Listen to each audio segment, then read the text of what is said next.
রানাঘাট ভ্রমণের প্রথম পর্বে আমরা দেখিয়েছি এখানকার কিছু বিখ্যাত দর্শনীয় স্থান। আজ আমাদের দ্বিতীয় শেষ পর্বে দেখাবো এখানের আরো কিছু বিখ্যাত জায়গা। তাই সেই স্থানগুলি কি কি সেটা জানতে হলে ভিডিওটা পুরোটা দেখতে হবে। চলুন তাহলে শুরু করা যাক রানাঘাট ভ্রমণের দ্বিতীয় পর্ব।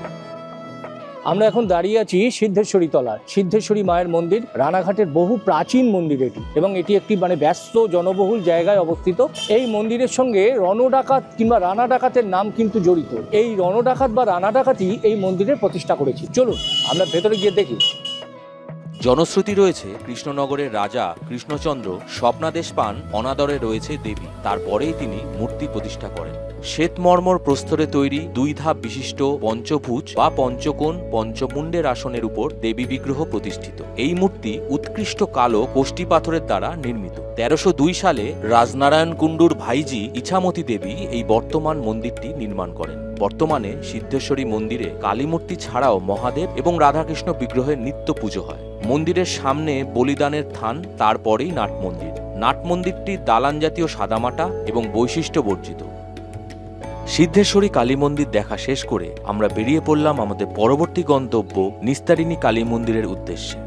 জমিদার রতনচন্দ্র পাল চৌধুরী নিঃসন্তান ছিলেন। রতনবাবু মারা যাওয়ার পর এই মন্দির নির্মাণ করেছিলেন তার স্ত্রী উজ্জ্বলমণি দাসী। আমরা এখন দাঁড়িয়ে আছি রানাঘাটের বিখ্যাত নিস্তারিণী কালী মন্দিরের সামনে। চলুন আমরা ভেতরে গিয়ে মন্দিরটা দেখি।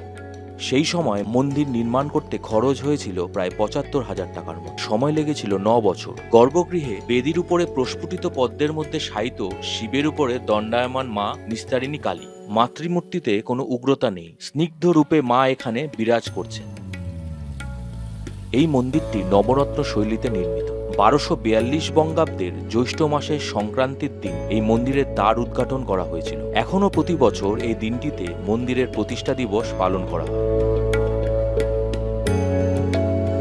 মন্দিরের সামনে হাড়িকাঠ রয়েছে, যদিও পশু বলি বন্ধ হয়ে গিয়েছে অনেকদিন।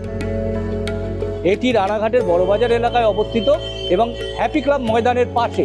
নিস্তারিণী মন্দির থেকে 2 পা এগোলেই পড়বে এখানকার বিখ্যাত ব্রজবল্লভ মন্দির। আমরা এখন দাঁড়িয়ে আছি রানাঘাটের আরেকটি বিখ্যাত ব্রজবল্লভ মন্দিরের সামনে।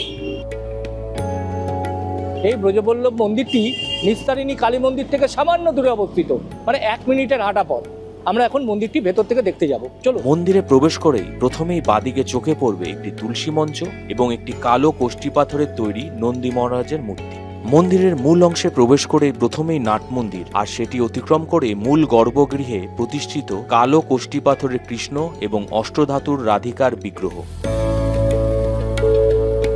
গর্ভগৃহের দুপাশে রয়েছে গৌরনীতায়ের 2টি মূর্তি। মূল মন্দিরের উপরের দেওয়ালে ভাস্কর্যের মাধ্যমে তুলে ধরা হয়েছে কৃষ্ণের বাল্যলীলার কিছু মুহূর্তকে।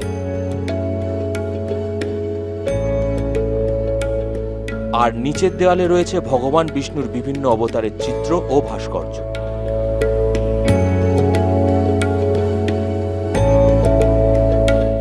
আছে একটি মহাপ্রভুর মূর্তি। মন্দিরের ডান দিকের বর্ধিত অলিন্দে লোকনাথ বাবা সহ প্রতিষ্ঠিত আছে ক্রমান্বয়ে দেবী, সিংহবাহিনী, জগদ্ধাত্রী। একটি কালো কোষ্ঠী পাথরের শিবলিঙ্গ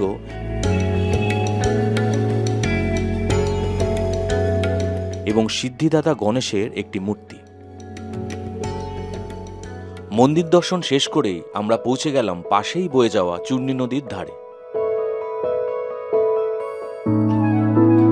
আমরা এখন দাঁড়িয়ে আছি একদম চূর্ণী নদীর ধারে। রানাঘাটের বিখ্যাত নদী মাথাভাঙা নদী পাবাখালীর কাছে দুভাগ হয়ে একটি ইছামতি এবং একটি চূর্ণী নদীতে পরিণত হয়েছে। এই নদী পায়রাডাঙ্গার কাছে সোজা ভাগীরথীতে মিশেছে। এই সেই চূর্ণী নদী। এর আশেপাশের যে প্রাকৃতিক দৃশ্যাবলী সেগুলি খুবই মনোমুগ্ধকর। এরপর আমরা এগিয়ে চললাম আমাদের পরবর্তী গন্তব্য এখানকার বিখ্যাত পাল চৌধুরী জমিদার বাড়ি ও তার সংলগ্ন দুর্গা দালানটিকে দেখতে। আমরা এখন দাঁড়িয়ে আছি রানাঘাটের বিখ্যাত পাল চৌধুরী জমিদার বাড়ির সামনে। এই জমিদার বাড়ি প্রায় 250 বছরের পুরনো।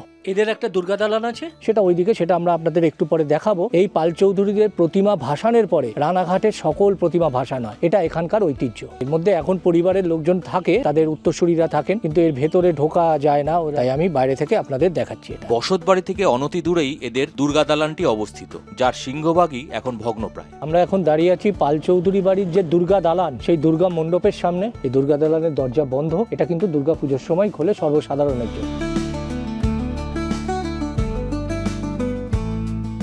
দুর্গা মন্দিরের পাশেই রয়েছে দুটো শিব মন্দির,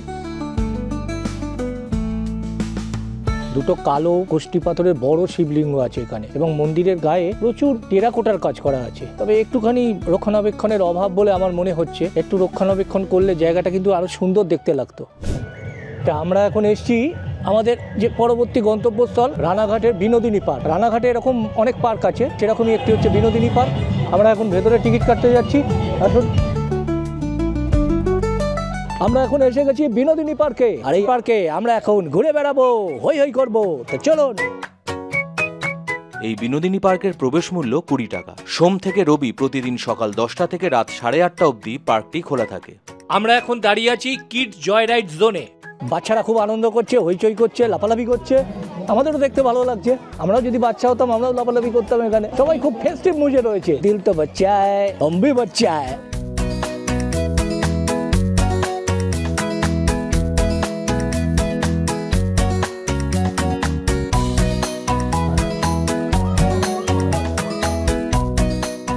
বাচ্চা ও বড়দের ঘুরে দেখার জন্য পার্কটি আদর্শ। একটু এগোতেই চোখে পড়লো সাদা মার্বেলের তৈরি একটি ফোয়ারা। দাঁড়িয়ে আছি ফাউন্টেনের সামনে, যদিও ফাউন্টেনটা বন্ধ এখন, দুপুরবেলা সন্ধ্যেবেলা এটা খোলে। তো আমরা তো দুপুরবেলা এসেছি, সুতরাং বন্ধ। সবুজে ঘেরা এই পার্কে রয়েছে মজার সব রাইড, যেখানে শিশুদের সাথে বড়রাও আনন্দের মাধ্যমে দিনটি উপভোগ করতে পারে। পার্কটি আয়তনে খুব বড় না হলেও বেশ সাজানো গোছানো। পার্কের পেছন দিক দিয়ে গা ঘেঁষে বয়ে গেছে এখানকার বিখ্যাত চূর্ণী নদী।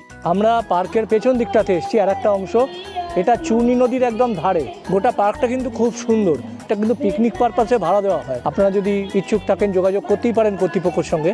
এখানে খাবার ব্যবস্থাও আছে, বিভিন্ন স্টল আছে, বিনোদিনী ফুড কোর্ট, ফুচকা, মোমো সবই পাওয়া যায় এখানে। সুতরাং পার্কে ঘুরতে গেলে একটু যদি খিদে পায় আপনারা অবশ্যই পেট পুজো করতেই পারেন এখানে। ওয়াও, এই অ্যামিউজমেন্ট পার্কে অনেক রকম তো রাইড আছে, তার সাথেও আছে টয় ট্রেনের মজা।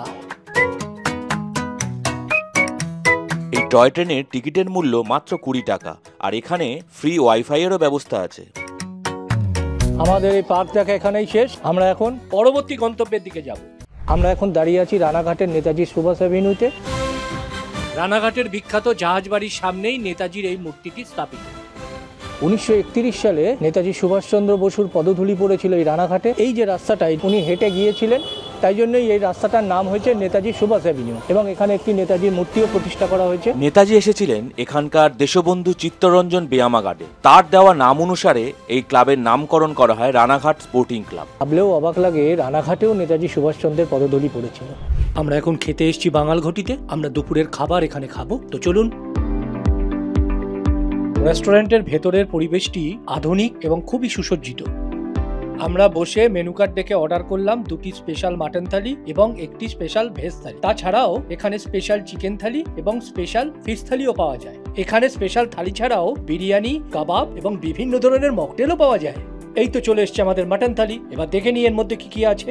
প্রথমেই আছে বাসমতি চালের ভাত, লেবু, লঙ্কা, ডাল, আলু পোস্ত, মিষ্টি, আলু ভাজা, চাটনি, দই আর 2 পিস মাটন কষা।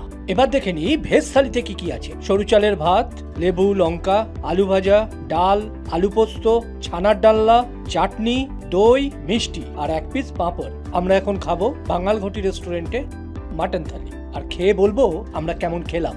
মাটন সহ প্রতিটা খাবারের স্বাদ ছিল অসাধারণ। আর খাবার শেষে লাইভ সোডা। রানাঘাট ঘুরতে এলে বাঙাল ঘটির খাবার একদম মিস করবেন না, সত্যি অসাধারণ। তো বন্ধুরা, আমাদের রানাঘাট ভ্রমণের দ্বিতীয় পর্বের এখানেই সমাপ্তি। কেমন লাগলো এপিসোডটা অতি অবশ্যই কমেন্টস করে জানাবেন, আর চ্যানেলটাকে অতি অবশ্যই লাইক, শেয়ার এবং সাবস্ক্রাইব করবেন। তাহলে দেখতে থাকুন হ্যাংলামো ফুড অ্যান্ড ট্রাভেলস, আর আমরাও ঘুরতে থাকি।